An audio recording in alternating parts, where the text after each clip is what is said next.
Hey everyone, it's me here, and in just a few days we'll witness an all-too-familiar final between Inter Milan and Paris Saint-Germain at the Ataturk Olympic Stadium in Istanbul. Kickoff is at 8 p.m. local time. Both teams have had fairly straightforward routes to the final. Inter came second in their group behind Bayern, then saw off Porto, and then had a two-legged semi-final against their fellow Italian side, AC Milan. PSG, on the other hand, topped their group ahead of Borussia Dortmund. So why is this final significant for both clubs? Well, for Inter, it's their first European Cup final since 2010 when they beat Bayern Munich 2-0 in the Santiago Bernabeu. Jose Mourinho's side were no strangers to finals back then, as they'd contested 3 in 4 years. However, this will be a first for their new Chinese-owned regime and for their amazing young fans, many of whom were probably not even born the last time the club won the top European prize.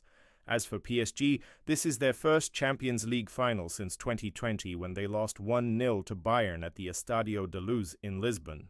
That defeat was particularly painful as they dominated possession and chances only to lose a controversial late goal. 2 years prior to that, they also lost in the final to Barcelona in extra time, so this will be a first for the Qatari-owned club to get their hands on the European Cup. And with their superstar front three of Messi, Neymar, and Mbappe leading the line, you'd expect them to go all the way this time. In terms of tactics, expect a fast-paced, high-intensity game with lots of pressing and quick transitions.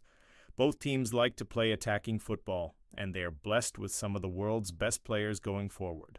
But they can also be vulnerable defensively, which was exposed in both of their semi-final ties.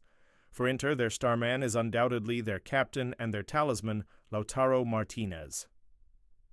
The 25-year-old Argentine international has had another fantastic season, scoring 31 goals in all competitions. He will be Inter's main threat, and PSG will need to keep him quiet if they want to win the game.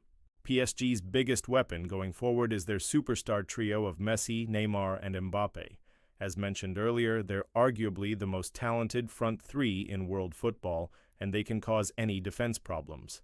However, they can also be inconsistent, and they often rely on individual brilliance rather than team tactics. So who will win this year's Champions League? Both teams are evenly matched, and I think it'll be a close game. However, I think PSG has the edge, and I'm predicting a 3-2 victory for the French side. What do you think?